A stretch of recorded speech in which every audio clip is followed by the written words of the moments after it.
So hello student, कैसे हो आप सब बढ़िया। यहाँ पर देख तो क्लास 11 का जो आपका पेपर होने वाला है वो रियल पेपर आपका आपके लेकर आ चुका है। यहाँ पर देख तो कक्षा 11वीं का आपका जो हिंदी का पेपर होने वाला है वो रियल पेपर इस वीडियो में आपको यहाँ पर बताने वाला हूँ।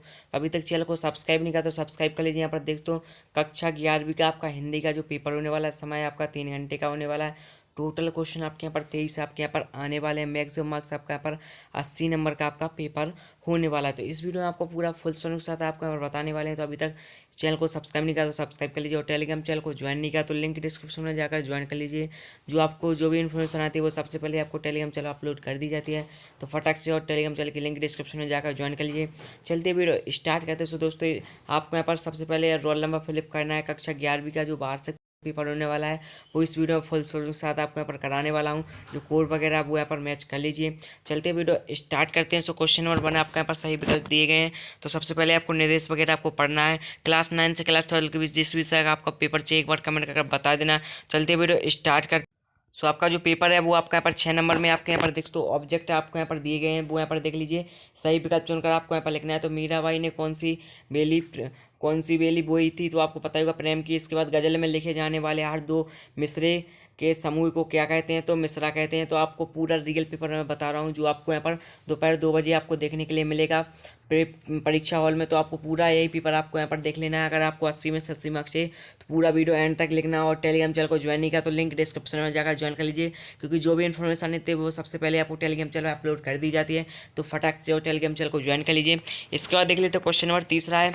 गलता लोहा कहानी में गोपाल सिंह कौन है, तो आपको यहाँ पता होगा गलता लोहा गोपाल सिंह आपका गीतकार हो जाएंगे। इसके बाद है मैं आज ही आया हूँ पंक्ति में ही है क्या है, निपात शब्द हो जाएगा। इसके बाद है क्वेश्चन नंबर 5वां है आपका तातुस क्या थे, तो कृषक थे। इसके बाद है क्वेश्चन नंबर 6 है एनी फ्रेंड में अपनी डायरी में अनुभव लिखे हैं, तो गिरी के अत्याचार में।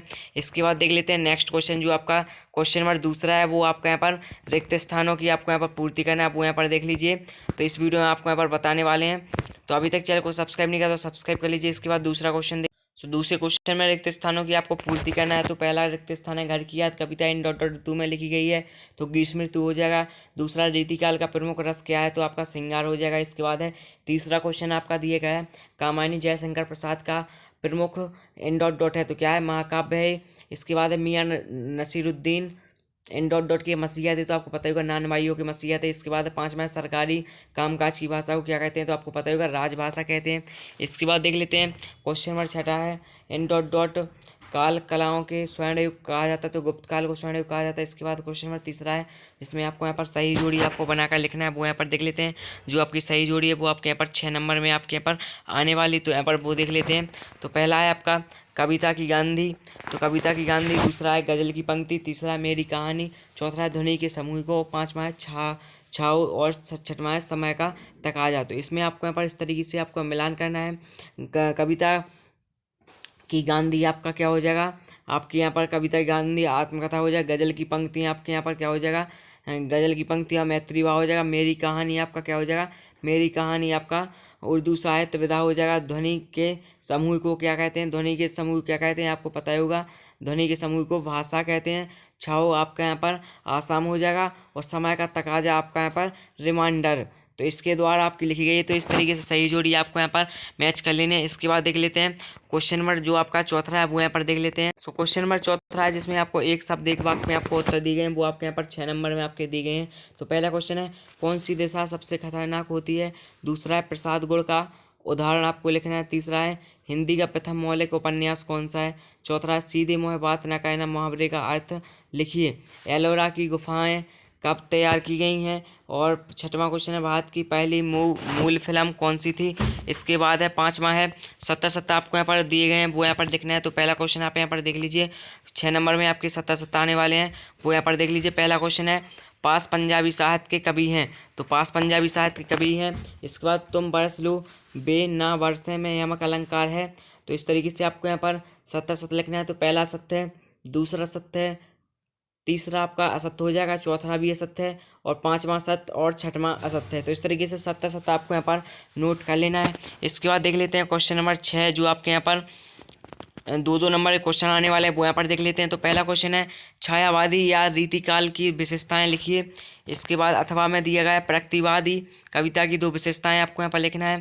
क्वेश्चन नंबर 7 है मीरा कृष्ण की उपासना किस रूप में करती है, वह रूप कैसा है। और अथवा में दिया गया है रीतिकाल को सिंगरकाल क्यों कहा जाता है। तो इस तरीके से क्वेश्चन है वो आपको यहाँ पर नोट कर लेना है। और अभी तक आपको चैनल को सब्सक्राइब नहीं किया तो सब्सक्राइब कर लीजिए, और सारी सारी सॉल्यूशन के साथ मैं आपको बता रहा हूँ। और जो भी क्वेश्चन आपके यहाँ पर रह गए हैं वो आपको यहाँ पर लास्ट में आपके आंसर आपको मिल जाएंगे। इसके बाद देख लेते हैं क्वेश्चन नंबर आपका यहाँ पर 7वां क्वेश्चन है। तो क्वेश्चन नंबर 8 में आपको यहाँ पर महाकाव्य और खंडकाव्य में आपको अंतर लिखना है, जो आपका 2 नंबर का क्वेश्चन आएगा। और अथवा में आएगा यमक अलंकार की आपको परिभाषा उदाहरण सहित आपको यहाँ पर लिखना है। शब्द शक्ति से क्या तात्पर्य है, किसी एक शब्द शक्ति का आपको यहाँ पर उदाहरण लिखना है। और अथवा में आएगा दोहा छंद की परिभाषा लिखिए, उदाहरण साथ आपको यहाँ पर लिखना है। इसके बाद क्वेश्चन नंबर 10 है द्विविधि युग की आपको दो विशेषताएं आपको यहाँ पर लिखना है। अथवा में आएगा रेखा चित्र और संस्मरण में आपको यहाँ पर अंतर लिखना है। तो इस तरीके से आपको क्वेश्चन नंबर 10 कंप्लीट कर लेना है। इसके बाद क्वेश्चन नंबर 11 है। जितने भी क्वेश्चन मैं आपको बता रहा हूँ वो आपको एक कॉपी कर पेज नोट कर लेना है कॉपी पर, और सारा का सारा सॉल्यूशन आपको वीडियो के लास्ट में मिल जाएगा। अगर आपको सॉल्यूशन अगर आपकी जो आपकी फेयर वगैरह है या फिर कोई नोटबुक है तो उसमें से भी आप यहाँ पर लिख सकते हो। क्वेश्चन आप यहाँ पर देख लीजिए, पूरे ही आपको यहाँ पर देखने के लिए मिल जाएंगे। तो आपको जाना है और नोट कर लेना है, और पूरे यही क्वेश्चन आपको यहाँ पर डालना है। पूरा 80 में से 80 मार्क्स आपका यहाँ पर आने वाला है। इसके बाद देख लेते हैं क्वेश्चन नंबर 12 राजभाषा और राष्ट्रभाषा में आपको यहाँ पर अंतर लिखना है, जो आपके यहाँ पर 2 नंबर में पूछा जाएगा। और अथवा में आएगा निम्नलिखित वाक्यों को आपको शुद्ध कर आपको लिखना है। वह संतान को लेकर दुखी है, मेरी अंक सूची गम हो गई है। तो आपको इसको शुद्ध करके लिखना है। तो वह संतान को लेकर दुखी है, तो वह संतान को लेकर दुखी है, मेरी अंक सूची गम हो गई है, नहीं मेरी अंक सूची गुम हो गई है। तो इस तरीके से आपको शुद्ध कर आपको लिखना है। इसके बाद है क्वेश्चन नंबर जो 13 है, जिसमें आपको शास्त्रीय संगीत और चिटपट संगीत में आपको यहाँ पर अंतर लिखना है, जो आपका 2 नंबर का क्वेश्चन आएगा।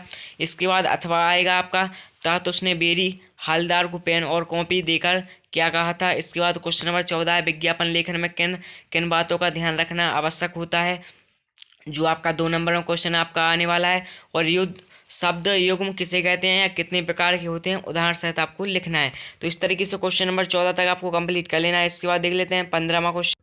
सो आपको क्वेश्चन नंबर 15 है डायरी लेखन की आपको 2 महत्वपूर्ण विशेषताएं आपको लिखना है, जो आपको यहाँ पर 2 नंबर में क्वेश्चन आएगा। अथवा में आएगा अनुस्मारक किसे कहते हैं। तो अनुस्मारक के बारे में आपको लिखना है। इसके बाद क्वेश्चन नंबर 16 है, जिसमें आपको यहाँ पर निम्नलिखित बिंदुओं के आधार पर मीराबाई अथवा अक्क महादेवी का काव्य परिचय लिखना है। 2 रचनाएं भावपक्ष कलापक्ष और साहित्य में स्थान। और अथवा क्वेश्चन नंबर 17 में आपको दिया गया है प्रेमचंद और मन्नू भंडारी का साहित्यिक परिचय लिखना है। इसमें भी आपको 2 रचनाएं भाषा शैली और साहित्य में आपको स्थान लिखना है। तो आपको मैंने पहले ही वीडियो में आपको बता दिया था रचनाएं और भावपक्ष कलापक्ष कैसे आपको लिखना है, जिसमें आपके एक भी आपके नंबर आपके कटेंगे नहीं। तो आपको 2 रचनाएं में आपको प्रेमचंद की लिखना है, रंगभूमि कर्मभूमि और गोदान। तो इस तरीके से आपको रचनाएं लिख लेना है। और भाषा और शैली में आपको लिखना है, जैसे भाषा रचनात्मक दृष्टि से, भाषा शैल सुबोध सुबोध इस तरीके से भाषा है। और शैली है रचनात्मक कार्यात्मक भावात्मक इस तरीके से शैली है। और साहित्य में स्थान आपको इस तरीके से लिखना है, उनका साहित्य में स्थान महत्वपूर्ण योगदान रहा है। तो इस तरीके से आपको प्रेमचंद और मन्नू भंडारी में से कोई एक पर आपको भाषा शैली और साहित्य में स्थान आपको लिख लेना है। इसके बाद अगर आपको वीडियो के लास्ट में आपको लिखना है तो आपको इसका सॉल्यूशन भी आपको प्रोवाइड किया जाएगा और टेलीग्राम चैनल पे अपलोड कर दी गई इसकी PDF। तो फटाक से और लिंक डिस्क्रिप्शन में जाकर ज्वाइन कर लीजिए। इसके बाद है क्वेश्चन नंबर जो 18 है, जिसमें आपको लिखना है निम्नलिखित विषयों में से किसी एक विषय का भावपल्लवन कीजिए, जो आपका 3 नंबर में आएगा। पहला क्वेश्चन है अज्ञान सर्वज्ञ आदमी को पछाड़ता है। और अथवा में निम्नलिखित पंक्ति का सारगर्भित अनुच्छेद लिखना है। और पहला है विद्यार्थी और अनुशासन पर आपको यहाँ पर लिखना है 3 नंबर में। इसके बाद क्वेश्चन नंबर 19 है, जिसमें आपको एक अपठित गद्यांश दिया गया है, जिसको काव्यांश को पढ़कर नीचे प्रश्नों के आपको यहाँ पर उत्तर लिखना है। तो खेल जीवन की चेतना शक्ति है, संसार में खेलों का प्रावधान नहीं होता तो मानव जीवन चेतना शून्य होता। लेख खेल हमें जीवन में संघर्ष करने और सफलता प्राप्त की शिक्षा देते हैं। तो इस तरीके से एक गद्यांश दिया गया है, उसके आपको यहाँ पर क्वेश्चन है, आप यहाँ पर देख लीजिए। सो क्वेश्चन आपको यहाँ पर कुछ इस तरीके से आपको दिए गए। तो पहला क्वेश्चन है स्वस्थ रहने के अलावा खेलों से और कौन कौन से फायदे होते हैं। तो इसी में से आपको यहाँ पर लिखना है स्वस्थ रहने के अलावा खेलों से कौन कौन फायदे होते हैं उसके बारे में लिखना है। इसके बाद है उपयुक्त गद्यांश का उपयुक्त आपको शीर्षक लिखना है, तो शीर्षक आपका हो जाएगा खेल के साहित्य में आपका हो जाएगा। इसके बाद दृष्टिकोण का पर्यायवाची उपयुक्त गद्यांश में लिखिए, तो इस तरीके से आपको लिखना है। और अथवा में भी आपको यहाँ पर कुछ पैराग्राफ दिए गए हैं, तो वो आपको इसी में से क्वेश्चन के आंसर आपको लिखना है। इसके बाद है क्वेश्चन नंबर आपका जो 20 है, जिसमें क्वेश्चन नंबर 20 में आपको लिखना है निम्नलिखित गद्यांश पद्यांश का भावार्थ संदर्भ प्रसंग सहित आपको सौंदर्य बोध सहित लिखना है, जो आपका 4 नंबर में क्वेश्चन पूछा जाएगा। तो इसी का आपको संदर्भ और प्रसंग और व्याख्या आपको लिखना है। तो वो कैसे लिखना है वो भी मैं आपको बता दूंगा, और पहली वीडियो मैंने आपको बता भी दिया है। और जिस भी नहीं देखा है तो वो चैनल को सब्सक्राइब कर लीजिए और टेलीग्राम चैनल को ज्वाइन कर लीजिए, क्योंकि वहीं पर आपको सबसे पहले नोटिफिकेशन आ जाएगा, तो वहीं पर आप यहाँ पर देख सकते हो। इसकी PDF भी आपको टेलीग्राम चैनल पर मिल जाएगी। तो अभी तक चैनल को सब्सक्राइब नहीं किया तो सब्सक्राइब कर लीजिए, और क्लास 9 से क्लास 12 की जिस भी विषय का आपको पेपर चाहिए वो एक बार कमेंट कर बता देना, और जो भी आपके ज़िले में सेट आ रहा है वो भी आप यहाँ पर बता देना। इसके बाद देख लेते हैं क्वेश्चन नंबर दूसरा है। सो क्वेश्चन नंबर आपका 21वां है आपका निम्नलिखित गद्यांश का आपको भावार्थ संदर्भ प्रसंग सहित, इसमें भी आपको यहाँ पर व्याख्या करना है, तो इसमें भी आपको यहाँ पर दी गई है। इसके बाद है क्वेश्चन नंबर 22 है, जिसमें आपको एक प्रार्थना पत्र लिखना है। शाला शुल्क से मुक्ति हेतु विद्यालय के प्राचार्य को एक प्रार्थना पत्र लिखना है, जो आपका कितने 4 नंबर में आपका यहाँ पर पूछा जाने वाला है। और अथवा में आपका दिया गया अपने पिताजी को अपनी परीक्षा की तैयारी के विषय में पत्र आपको यहाँ पर लिखना है, जो आपको दिया गया है। इसके बाद क्वेश्चन नंबर 23 है निम्नलिखित में से किसी एक विषय पर लगभग 120 शब्दों में आपको यहाँ पर सारांश निबंध लिखना है। तो पहला आपका रहेगा जीवन में खेलों का महत्व, दूसरा है मोबाइल का हमारे जीवन पर प्रभाव, तीसरा है वैश्विक आपदा कोरोना, चौथा है स्वच्छ भारत अभियान। तो इस तरीके से आपका जो पेपर था वो मैंने आपको क्वेश्चन नंबर 1 से क्वेश्चन नंबर 23 तक के सारे क्वेश्चन को आपको बता दिया है। और जिस क्वेश्चन के आपको यहाँ पर सॉल्यूशन रह गए हैं वो आपको यहाँ पर नेक्स्ट पार्ट में आपको मिल जाएगा, क्योंकि इसमें वीडियो आपकी बहुत ज़्यादा आपकी लंबी हो सकती है। तो आप यहाँ पर चैनल को सब्सक्राइब कर लीजिए। इसका नेक्स्ट पार्ट अभी आपका यहाँ पर आने वाला है, विथ सॉल्यूशन के साथ आपको प्रोवाइड किया जाएगा। और इसकी PDF अगर चाहिए तो वो आपको टेलीग्राम चैनल में मिल जाएगी, तो लिंक डिस्क्रिप्शन में जाकर ज्वाइन कर लीजिए। और चैनल को सब्सक्राइब नहीं किया तो सब्सक्राइब कर लीजिए। क्लास 9 से क्लास 12 की जिस विषय का आपको पेपर चाहिए वो एक बार कमेंट करके बता देना, जो भी आपका जिला है वो भी आप यहाँ पर कमेंट कर बता देना। तो चलते फिर मिलते हैं नेक्स्ट वीडियो में।